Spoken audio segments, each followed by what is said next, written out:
Hey there, you've tuned into the part 2 of my review of the LitDuo 1 light meter from Sweden I got from a Kickstarter campaign recently.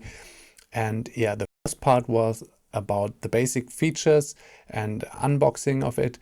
And this episode will be about my first try to set a scene with the help of a light meter.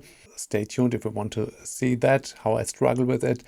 Remember, I'm not an expert. I'm using a light meter the first time in my life and I want to share it with you. I want to show if it is bulletproof and easy to use for someone who doesn't know much about the scientific background of light levels and so on.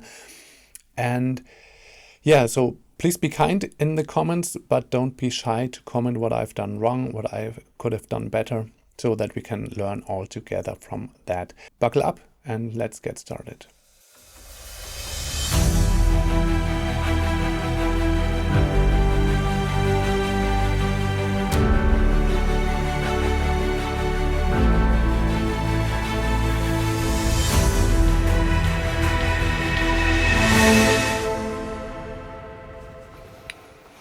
Okay, now I want to try to light a scene with the help of that gadget, and I'm turning it on. So just a button push here, and I am here in my workspace. So every light is blocked from outside.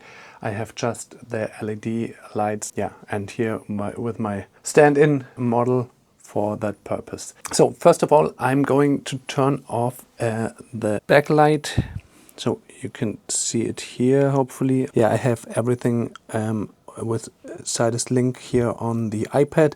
I can completely turn down the backlight.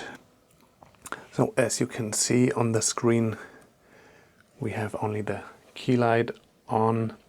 Yeah, what I want to do is to set up my camera accordingly. So I want to start with the color of the key light. So I'm changing it to the color temperature option here and go into that. Take a reading here, 5000, and the light is actually saying it is pointed to 46. So I'm going more into the blue, like that. Take another reading. No, not at all. So more blue, 62K. Now it's more like, if I go nearer to the light. Oh, okay, that's interesting. So it changes the color temperature when I go further away from the light. That's interesting. Didn't know that. But okay, let's. I want to have the temperature measured at the model. So we take that. Now we have 5600K right at the subject, but my light is actually saying it is set to 6350. Good. So let's start with that color of the key light. Now the brightness of the key light. I go into the menu and go into the cine mode, and I think we start with the ISO of maybe 200. So frames per second and shutter speed is defined for artistic needs. So I want to have 24 frames per second with an 180-degree shutter angle. And ISO is something where I can change the real exposure later on without changing any of the artistic options like the aperture. I take a measure now from the key light, and I'm measuring with the flat surface. So I just want to see the light coming directly from my key side without any light coming from the side which can be reflected from the walls maybe. So I'm measuring to 2.0, and in my understanding that means that if I turn my aperture to 2, we get a perfect exposure. But I wanted my aperture to be, I don't want to have it too closed because I want a blurry background. So it should be an open lens, but let's go into the camera and we set the same value. So ISO I set to the 200. Now 200, okay. And we change the aperture to 2.0.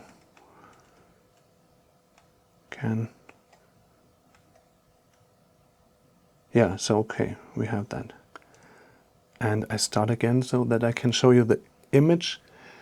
So that is what my key side is. And if I turn on the false colors, we can see that it is in gray, which means, yeah, it's a bit too dark, I guess, but we can change that whole exposure later on with the ISO. So what I'm focusing about is that we have a good contrast, and yeah, we will see that with my fill light. So I want to have on that side, away from the model, something like 1 or 2 stops below that. So I take that measure here, and it has 0.5, which is, yeah, I think a good contrast, like 1.5 stops below my key side. So I think I don't use a fill light on that side. I think the spill coming from that side is enough. Maybe I'm blocking some of the light here when I'm standing here. I can take another measure. So it's, yeah, maybe I've blocked something, or it's the angle I'm measuring here. But now we have 0.5. I think we go with that. It's okay. I also want to add some hair light that will change the reflections coming onto the face here from the front again. So let's start with that. And there I want to have one of the practical lights here. So that is my array of practical lights. Choose one. I think that one would be nice. And turn that on, and you can see that, yeah, we also already have some reflections here on the cheek from the practical light. And now what I want to do is to add that hair light above here and color match it to the practical light. So I don't have a bulb here which I can control, so I'm going to match that existing light. And how I'm going to do that is I will turn off the key light for that purpose, turn it off, have only the practical light, and I'm going to switch the mode, going to color temperature again, taking a measure from here. So we see that the practical light is 2700 Kelvin, and I am going to dial that in for my hair light. Going to turn it on at all. We can already see, can you see that in the, maybe to 26%, and set the color to 2700, and that is what the light says, but we can measure it. It's to 5, so we can go a bit more like to that value, and we have 2.7. I think that's good enough for now. So now I have that hair light color matched. I think I liked what I did there. So we can go to Cine again and measure. I think that should be also just to one stop, maybe 1.4. Turn it down a lot. So that is the least I can go, to only 2.2%, and measure 0.7. Okay, so that changed something at all, but it's a bit too few. Now I'll go to 2.5 and want to get the 1. Yeah, that's okay. So yeah, backlight is with 1 EB. Then I turn on the key light again, and there we are. So we have, let's take a measure on that side again, 2.0,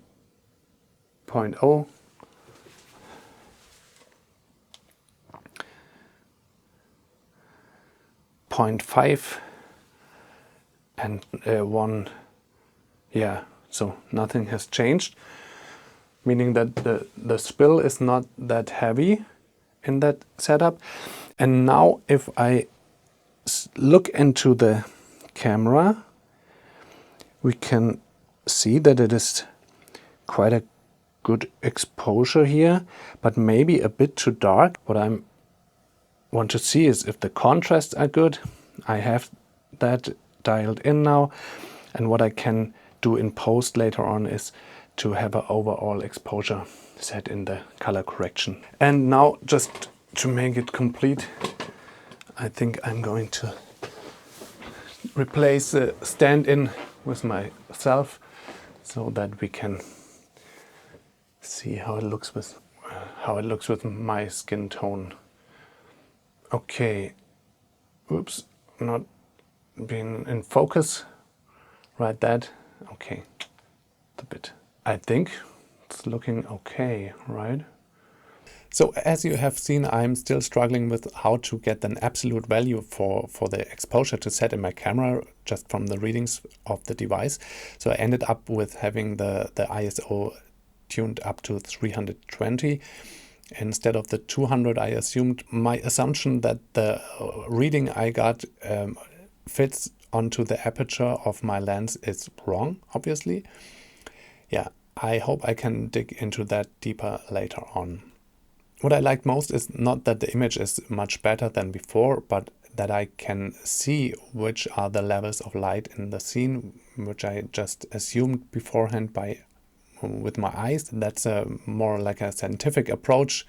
So I hope that I learn a lot by using that device about colors and light levels at all. And yes, in my camera there are enough tools to check the lights, like false colors and a histogram. Especially for me as a one-person crew, I think that a light meter is worth it, because I can decide beforehand if I have enough light, if I have enough contrast. I hope that for exterior shots I can decide if I need an ND filter, if I need another flag to get contrast before I even turn on the camera. So I can do the grip first and then set up the camera, and I don't have to run back and forth for more try and error in that. And I hope that this is a more efficient workflow. I'm really waiting for the upcoming features where I can measure remotely with a smartphone connected via Bluetooth that are not available right now, but they have a roadmap, and these are one of those features. As I am a software engineer for a living, I know how important it is to get feedback from the users, so I fully support the approach of the girls and guys from Lit Systems, that they deliver the hardware with the basic features and now want to release firmware and app updates with new smart features later on. I will talk about one I would suggest in the conclusion of the third part of this review. Yeah, so if you don't want to miss that, hit subscribe to my channel. I would really appreciate it. It's a big deal for me, every subscription. Thank you, and we will see us next time. Bye bye.